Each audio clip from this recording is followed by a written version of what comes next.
sem não. Azedo. Isso dá até grande diferente. Então eu disse, menina, esse vocabulário sem não. É azedo. Vamos ligar aqui para servir. Tem um indivíduo aqui que está infernizando a minha vida, eu preciso explicar muito. Ó, esse aqui é Pérez. Pérez é a submestrada, esse é mestrando. E eu chamei ele para dar uma abordagem também sobre a formação do jovem no cristianismo, para ele dar uma aula para a gente sobre a história do cristianismo primitivo. Por quê? Porque ele já ministrou essa aula no mestrado da história das religiões e foi uma aula fantástica. Então estou convidando novamente para a gente aprofundar essa parte histórica. Na semana passada a gente começou um pouquinho com essa abordagem histórica, vimos um pouquinho daquela história dos textos, da história do encontro e do desencontro dos textos, e agora então ele vai dar essa aprofundada na parte histórica. Né? Depois, para frente, também o Valmir vai continuar com esse trabalho, e aí depois, quando ele voltar na outra semana, a gente já começa a entrar nos textos específicos. Por enquanto, então, a gente está tendo esse contexto geral desse estudo do cristianismo primitivo. Tá? Sim, esse aqui a gente trabalhou na aula passada. Mas pode ler ele, porque esse texto vai ser bom para vocês fazerem o trabalho da disciplina. Porque no trabalho da disciplina eu vou pedir para vocês contextualizarem alguns textos que estão nessa biblioteca aí. Então quem tem esse texto do arte vai ser bem útil na época do trabalho. Prontinho, gente, como essa turma aqui está assim? O povo está chegando 7h30. E aí, pessoal?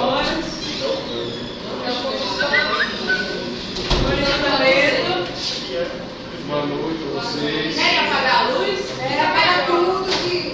Caramba, como é que vocês... Depois eu mandei isso pro nosso médico, eu já escrevi. Bom, pessoal, uma professora desse, sou aluno aqui do curso de pós-graduação, né, Ciências Religiões, porém meu foco não é muito viver o cristianismo, é outra coisa. É mais voltado para a história. Porém, eu aceitei o convite, né, e quando eu fui indicado, né, eu até brinquei com ele lá, no mundo das voltas. Porque aqueles dois ali foram meus alunos em ensino médio. Sério? Sério. Eram bons alunos? Eu penso que Lucas foi só fundamental, né? Sei que ela não era não. Ai, cara. Eu vou provar, mas eu vou provar.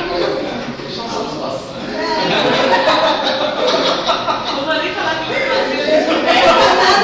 E hoje, professor, hoje a maior. Hoje tem mais hoje ele está disciplinadíssimo. é melhor o aluno exemplar. É, porque... Eu estava aqui na primeira fila, meu bonitinho. Sempre. Bom, pessoal, vamos lá. Primeiramente, vamos fechar algumas informações que são importantes acerca desse primeiro cristianismo, ao que nós chamamos também de cristianismo primitivo. Certo? Quando nós falamos de cristianismo primitivo, geralmente nós entendemos, ou há uma tendência a se entender esse cristianismo como sendo o advento do monoteísmo no Ocidente, uma vez que o judaísmo foi quem trouxe o monoteísmo para o Oriente. Mas não foi necessariamente assim. Os judeus não foram os únicos a desenvolver um sistema monoteísta, uma religião monoteísta. E há vários caminhos para se chegar ao monoteísmo. Certo? No caso que nós temos na nossa cultura, que é de origem judaica, nós temos os hebreus. Existe também uma outra cultura, que são os egípcios, que não influenciaram tanto até onde se sabe, e os hindus. Pelo menos esses são os três grandes exemplos. Sabendo que nós temos também exemplos de monoteísmo entre os povos Haida, nos Estados Unidos, alguns exemplos de monoteísmo pré-descobrimento entre os inuits, e algumas linhas monoteístas, por exemplo, na África subsaariana. Porém, não são sistemas religiosos que nos legaram ou nos influenciaram hoje. Esses três nos influenciaram em graus distintos. No caso dos hebreus, o monoteísmo apareceu a partir da reforma mosaica. Não é necessariamente foi uma reforma estanque, obviamente.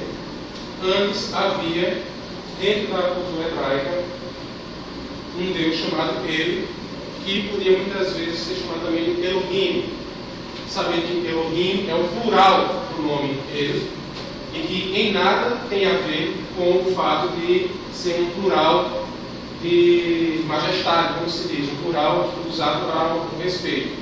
Não, esse tipo de plural é algo bem posterior na língua hebraica.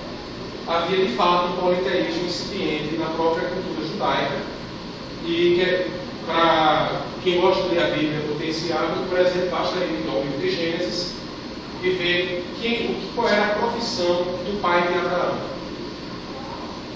O pai de Abraão, ele fazia o quê? Ídolos. Então, ele era politeísta. O próprio Abraão, daí que se deu o nome dessas religiões de abraâmicas, é que trouxe esse monoteísmo para a cultura judaica. Porém, por que o nome é Reforma Mosaica? Porque foi apenas após a escritura do Pentateuco que esse monoteísmo se estabeleceu de fato na cultura judaica. Originalmente, ele era o Deus da guerra. Certo? Ele não era um Deus da fertilidade, ele não era o Deus da criação, ele era o Deus da guerra. E, por sinal, ele é um Deus da guerra também entre os cananeus, também era um Deus da guerra entre os fenícios, também era um Deus da guerra entre os árabes. Porém, o que é que houve? Como era um povo belicoso, e o próprio Antigo Testamento deixa isso claro, era um povo muito afeito à guerra, então havia uma devoção maior ao Deus da guerra. Por haver essa devoção maior ao Deus da guerra, naturalmente, com o passar dos séculos, alguns atributos dos demais deuses seriam absorvidos por esse Deus. Quem vai falar isso? Por exemplo, esse carinha aqui, Debré, ele vai mostrar um histórico bem interessante da ideia de Deus entre os povos judeus e, claro, entre as religiões abraâmicas como um todo. Ele é um teólogo francês, ou seja, ele tem mais interesse em realmente defender o cristianismo que qualquer um, porém ele faz essas ressalvas que eu acredito que sejam bastante pertinentes. Entre os egípcios, o Deus escolhido, no caso, foi Amon-Ra, Deus do Sol, e assim como os egípcios eram o que eles chamavam de cultura solar, significa que era uma cultura voltada muito para a luz do dia, para a luz do dia, que é algo até um pouco aberrante entre os povos afro-asiáticos, ou seja, entre os povos que eram parentes de dois semitas, que eram povos geralmente noturnos. Esse era o nome como ele escrito inicialmente, e ele era o Deus do Sol. E entre os hindus, houve o que chamamos de ressignificação léxica, não se preocupe, não precisa de outro nome, monismo, em que Brahma passou a significar Brahman, ou seja, apenas um acréscimo de uma desinência. Esse é o nome dele em Devanagari, e ele era o Deus da criação. Detalhe: Amon-Ra era o único de fato monoteísta aqui. Elohim já era um Deus que ao mesmo tempo era uno e ao mesmo tempo era plural. Mas isso porque estava nessa fase de absorção dos atributos dos outros seres, dos outros deuses. Entre os hindus, tem uma característica que nós vamos ver mais à frente, que é o fato de esse Deus, Brahman, ele seria triuno. Ou seja, ele é um e ao mesmo tempo é três. Ou seja, isso não é algo que veio diretamente do cristianismo, isso é algo que o cristianismo tomou de empréstimo, de Deus histórico. Então, era o Shiva, o Deus da destruição, Vishnu, o Deus da criação, e Brahma, da permanência, e Brahma da criação. Então, era uma trindade também. Isso vocês vão encontrar, por exemplo, entre os gregos, vocês vão encontrar a trindade de deuses: Zeus, Poseidon e Hades. Mesma coisa entre os romanos, você encontrar Júpiter, Netuno, Plutão. Então, há sempre uma trindade de deuses entre os indo-europeus. Porém, assim, o cristianismo primitivo, se nós formos comparar com esse cristianismo que nós temos hoje, nós vamos enfrentar algumas dificuldades, principalmente em aceitar que isso não existiu. Que é o grande problema, assim. Digamos que sangue rola sempre que isso aqui é discutido nos seminários. Quem aqui tem feito seminários sabe disso. E A partir do momento que você começa a discutir esse cristianismo primitivo e a formação doutrinária desse cristianismo primitivo, e comparando com o cristianismo moderno, vai se encontrar muita divergência, muitas vezes até coisas aberrantes. Primeiro, o problema do Deus único. Hoje já é acertado que Deus é um ser triuno, porque, segundo a filosofia, ele apresenta uma essência com 3 substâncias. Isso aí a filosofia passou 1500 anos resolvendo e chegou a essa conclusão. Porém, estamos falando dos 2 primeiros séculos da cultura cristã, ou seja, os 2 primeiros séculos do cristianismo. E isso aqui não era um problema resolvido. Então, muitas vezes havia igrejas que cultuavam vários deuses, como igrejas gnósticas, que Javé era apenas um dos deuses, e havia um demiurgo, havia vários outros deuses.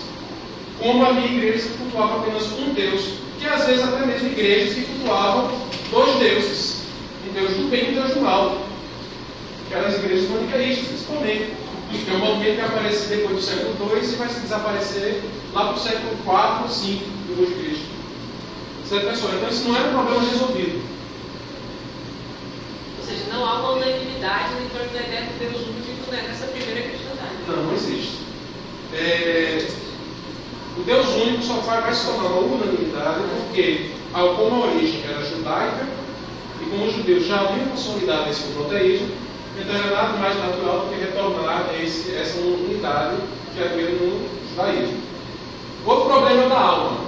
Certo? Esse é um problema terrível. Por quê? Os primeiros cristãos não acreditavam em vida após a morte. E ao mesmo tempo eles acreditavam que havia o mundo dos vivos e o mundo dos mortos.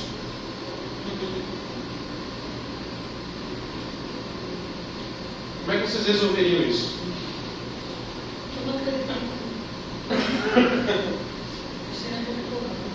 Sim, mas como é que vocês resolveriam isso? Vamos lá. Você não acredita em vida após a morte. Ao mesmo tempo você acredita que existe um mundo dos vivos e um mundo dos mortos. E que esse mundo dos mortos interfere diretamente com o mundo dos vivos. Como é que se resolve isso? Na prática. Conviver com os dois. Certo? Lembremos que uma religião não é uma coisa simples, há contradições. E a pessoa que está dentro do sistema religioso convive com as contradições sem entender aquilo como contradição. Então, para os primeiros cristãos, a alma não tinha comum. Ponto final. Até hoje é assim. Digamos assim, com Eupífron, era um filósofo dessa época, um filósofo cristão, e ele já discutia se a alma era mortal ou imortal, porque, segundo a crença popular, não existia alma. Certo? Só que aí vem um outro problema. Ao mesmo tempo, Eupífron vai afirmar que existe algo que permanece à morte, e que esse algo que permanece à morte interfere diretamente sobre o mundo. Quem vai resolver isso depois vai ser quem? Agostinho. Agostinho vai seguir uma linha platônica para o qual a alma é imortal, vai afirmar com todas as letras: existe uma vida após a morte. E como existe uma vida após a morte, então não existe essa de alma mortal. A alma permanece. Aquilo que permanece é a alma. E se algo interfere diretamente no mundo dos vivos, isso é a alma. Claro, depois vieram os filósofos que vieram pouco a pouco dizer, por exemplo, que o mundo dos mortos e dos vivos é totalmente separado, um interfere no outro. Vai ser uma crença bem posterior. O que é alma? Para mim, é muita coisa. Para o cristianismo dessa época também, assim. A alma ela pode ser entendida de várias formas, né? Então, nesse período não havia só uma palavra para designar a palavra alma, o conceito de alma. Então havia psique, pneuma, áter, havia o timos. Então havia um número gigantesco de termos para designar. Porém, de todos eles, o único que permanecia após a morte era a psique, e mesmo assim era totalmente desenvolvida na sua personalidade. Ou seja, se a sua personalidade morre com o seu corpo, então você mesmo não sobrevive à morte. Essa é a ideia dessa época. não sei de mais nada, não lembro da Isso. Eu já vi uma. Mas a alma não tem ligação com esse espírito. São duas coisas distintas. Isso a gente vai ver já já.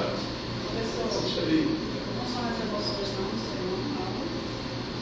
Então, isso aí seria uma interpretação moderna, a partir, se eu não me engano, de Santo Anselmo.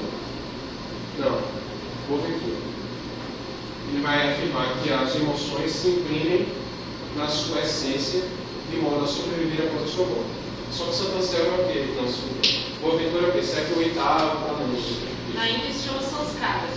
são os caras, que são os agregados, impressões que ficam, que permanecem e que se imprimem no seu carro. Entendeu? Aí nesse caso aí, eles acreditavam que a alma não prejudicou o corpo. Havia uma espécie de bagunça mental dos primeiros cristãos, não era coisa unânime. Depois vocês vão ver por que determinadas doutrinas permaneceram. Outra questão também que eu não falei naquela vez, mas dei uma pesquisada. Melhorando, né, pai? Certo, você já ouviu falar nos sistemas de organização eclesiástica das igrejas celtas, até mais ou menos no século IV a V depois de Cristo, mais ou menos. Entre as igrejas celtas, toda a organização girava em torno da mulher. Porque os celtas eram uma sociedade que a sua religião girava em torno da mulher. Então, o que é que os apóstolos faziam quando chegavam no lugar e iam evangelizar as suas missões? Eles não chegavam simplesmente e pregavam e acabavam com a cultura local. Não. Eles primeiro chegavam, entendiam a cultura local, depois eles aproveitavam elementos da própria cultura para divulgar a mensagem. Então, se você sai de uma cultura extremamente patriarcal e você chega numa cultura que é o justo oposto, extremamente matriarcal, então você sabe que vai haver resistências se você trouxer esse patriarcalismo com você. Então, qual era a sacada, por exemplo, do André? Se não me engano, era o que havia partido para as culturas celtas. Eu acredito que seja o Bartolomeu, não sei. Eu vou deixar a estrutura religiosa deles como está. Eu vou apenas trazer o cristianismo. Então, por 5 séculos, as igrejas, as organizações religiosas, as paróquias eram todas organizadas tendo como líder mulheres. Isso veio ser cortado depois com o advento do islamismo, que pressionou a igreja a adotar alguns dogmas. Como nós vamos ver aqui. O sistema patriarcal ele só foi muito usado nas igrejas que permaneceram. Por quê? Porque era um sistema romano, grego e hebraico.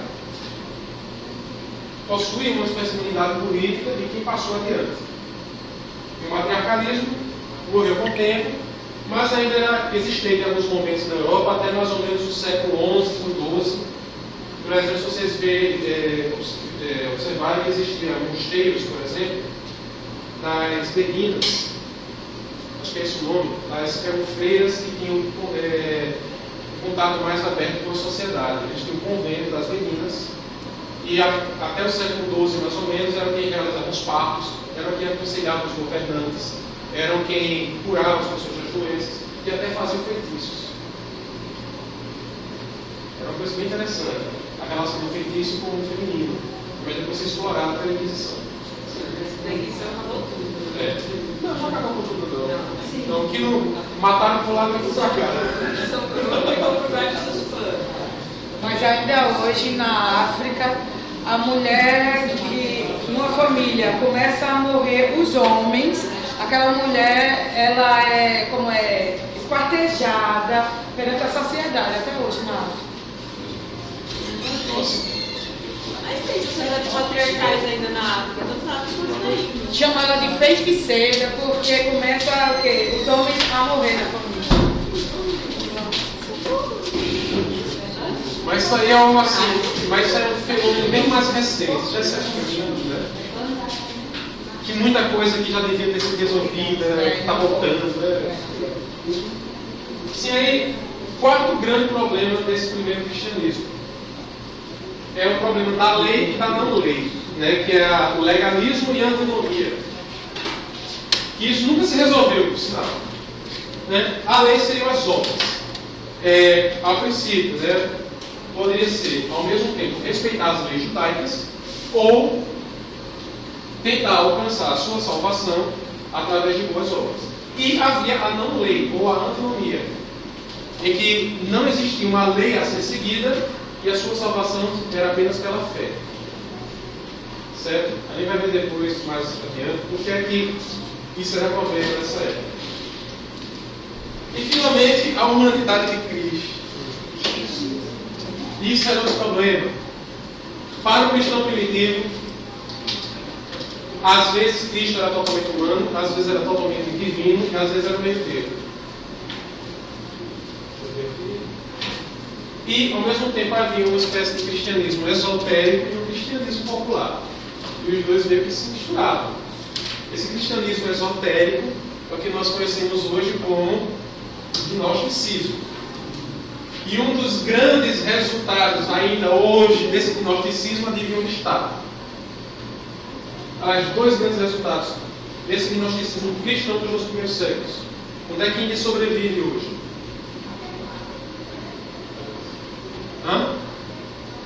Quantos aqui gostam de ler jornais, aquelas revistas femininas, de Capricho, Atrevido, essas coisas? Isso, horóscopo. Mas o meu horóscopo não é de origem babilônica? Mas ele é de origem babilônica, porém só sobreviveu via esse gnosticismo. Porque foi ele que estabeleceu todo o sistema de simbologia e relações do zodíaco, dos mapas astrais que começaram nessa época. E, por sinal, se vocês, nessa época, toda a astrologia girava em torno de 7 planetas, que foi utilizado aqui foi justamente a interpretação talmúdica do horóscopo babilônico. De detalhe, essa divisão em 7 planetas e as características de cada um desses 7 planetas, vocês vão encontrar, você sabe aonde? No Apocalipse. Vocês peguem os 7 selos, as 7 taças, as 7 trombetas, vocês vão verificar que existe uma espécie de personalidade própria de cada uma dessas pragas. Então, se vocês observarem direitinho, com os planetas que já eram trabalhados no Talmud, é a mesma personalidade desses planetas. Ou seja, o gnosticismo está presente ainda na Bíblia, através do Apocalipse. E por sinal, é um livro que até hoje não foi resolvido o problema dele. Professor, ontem o professor Celeste mostrou é uma espécie de horário. Não, é bem anterior. Isso é bem anterior. Isso aí é de origem judaica. E o Corinto é o seguinte: é como se fosse um bastãozinho preso em uma estrutura com 4 lados. Isso. Tipo assim, é tipo.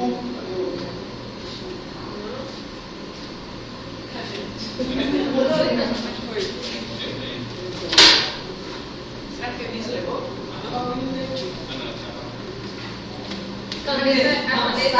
A caneta só lhe prestou uma Eunice, a outra.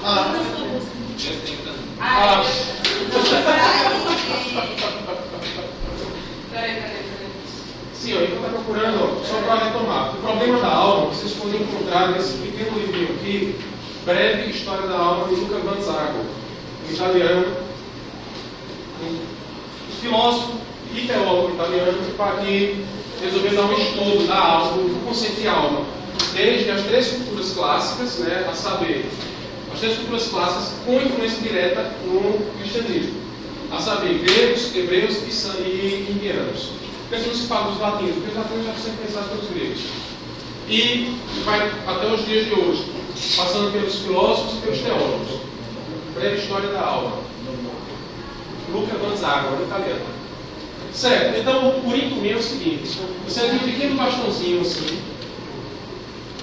e tinha uma estrutura com 4 faces embaixo, e você girava. Se para cima ou aparecesse um Vá, que é uma letra hebraica, mais ou menos assim, então tem um valor parece negativo. E se aparecesse um tal, fazer maior. E se aparecesse isso aqui, que é o tal, então ia ser um outro valor positivo.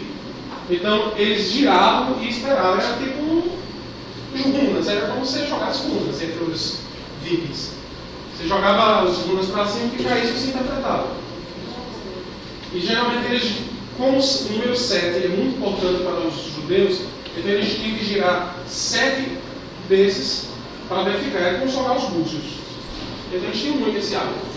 Mas eles devem ter herdado do Egito, né? Não, isso vinha deles mesmo. Isso era deles. Eles usavam. Isso daí, o pessoal não foi influenciado de nada. Apenas a questão do sacerdote que eles pegaram do Egito, né? Tudo que eles deu do poder da criatura eles através de Moisés. Moisés é um caso controverso. Um vínculo assim, pelo menos como o professor falou. E ao mesmo tempo que havia esse cristianismo esotérico, havia esse cristianismo popular. E o cristianismo popular, ele costuma ser extremamente caótico. Basta a gente ver como é a cultura popular aqui na Paraíba. Você vai encontrar, você não vai encontrar só católicos evangélicos, você vai encontrar católicos que frequentam terreiros, evangélicos que às vezes vão para o terreiro de Umbanda. Você vai encontrar estátuas de Padre Cícero, pessoal que vai para esse passeio da Penha e chega lá e faz uma oferenda a Iemanjá. E toma cachaça. Então você vai encontrar tudo isso. O cristianismo popular é esse mosaico de comportamentos, né? E não seria diferente dessa época. Por isso que essas doutrinas são complicadas. Porque nessa época não era diferente. Mas aí vem a grande sacada de Lutero. Lutero, quando foi estudar os textos desse período, né, ele tinha que estabelecer um novo cânone.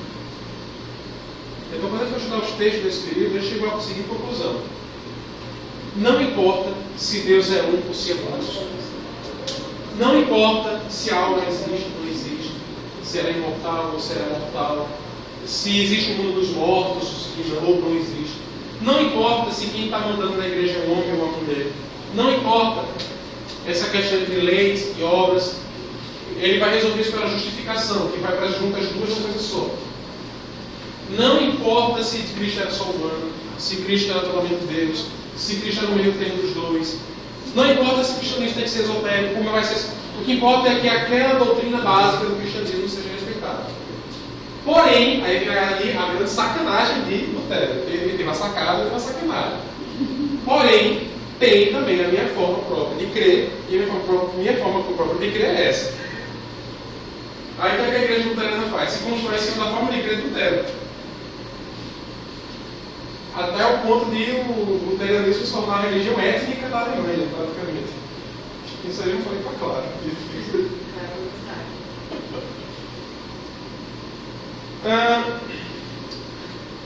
Para deixar a coisa assim, mais complicada, existem alguns marcos teológicos do cristianismo.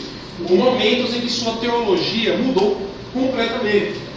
Detalhe, de um período para o outro, não mudou pouca coisa no cristianismo não, mudou muita coisa. Certo?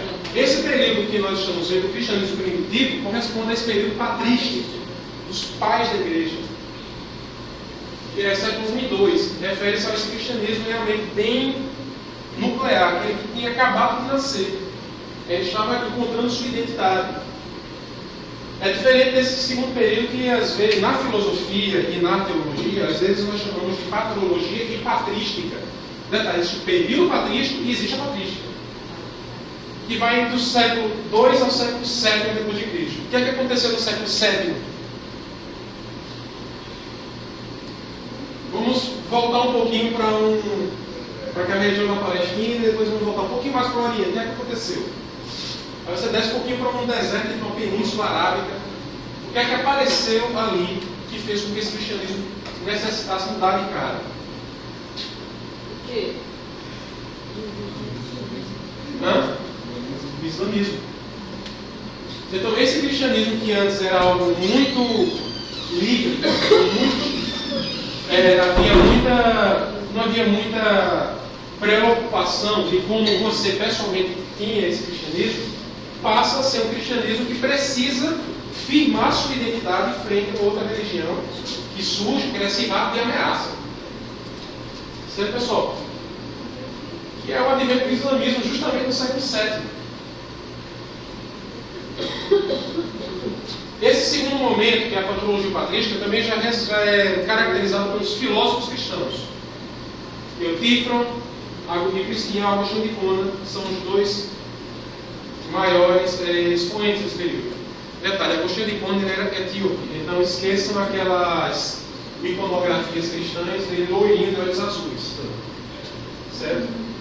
Então, Agostinho, segundo algumas iconografias mais antigas, ele não era somente negro, ele era negro puro mesmo, ou seja, ele tinha orgulho disso em algumas cartas, de dizer a minha cor, ele dizia, a minha cor que é considerada impura consegue ser mais pura através das minhas palavras. Ele dizia isso nas cartas.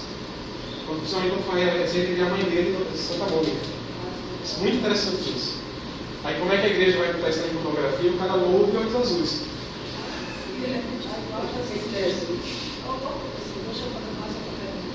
Sim. Porque quando eu vim fazer o especialista das religiões, foi por causa de um questionamento. Porque eu gosto muito de ver a Bíblia, sabe? E eu vi em Atos, principalmente em Atos, dos apóstolos, que o cristianismo antigo, nosso, não é que nós estamos vivendo hoje, justamente ele quebrou em algum lugar. Que não é aquele que Jesus falou, não é aquilo que os apóstolos falaram. Mas de certa forma ainda é cristianismo. Não, a palavra em si, né? Não, As ainda é palavras cristianismo. são diferentes, porque o cristianismo ele fala uma coisa e vive outra. Não, isso é o cristão. O cristianismo é outra coisa. O cristianismo é um sistema. Por isso que eu queria dizer. Começou simples, justamente no espírito primitivo, e foi se tornando complexo com a história. E quanto mais vai avançando a história, mais complexo vai Então a ficando. gente sabia, mas O islamismo mesmo seria nada sem essa complexidade. Engraçado aí, pois, quem modificou foi o homem. Porque a história está lá, permanece a mesma. Vai de geração em geração a Porque as histórias ensinadas são muito também. Isso é verdade. Hoje mostrado é muito diferente. Sim, a outra fonte que nós precisamos hoje, fora a astrologia, você vai encontrar na Rosa Cruz. A Rosa Cruz ela preserva muito desse gnosticismo cristão, principalmente aquele de origem mais egípcia. É bem diferente também. Assim como o cristianismo, esse mesmo gnosticismo também não atravessou a história pura. Ele sofreu também transformações. Então, aí, mesmo a Rosa Cruz, mesmo esse gnosticismo, também não vai passar a atravessar a história sem se transformar. Ele também depende da história para existir. Entendeu? A maçonaria mesmo é outro exemplo de gnosticismo, só que bem mais laico. Então, assim, ele também sofreu transformações no tempo. Então, ninguém é imune à história. Tem que haver a transformação. Isso. No século IX, houve a Reforma Carolíngia, que foi o período em que os descendentes de Carlos Magno fizeram uma pequena reforma, não, ao mesmo tempo doutrinária, filosófica e institucional na igreja. E também houve um problema com as guerras constantes da Europa, com o árabe, que não eram ainda cruzadas, eram guerras muito locais. Houve de o império ficar sem o imperador. E qual é a primeira regra que se aprende na história acerca do poder? A igreja.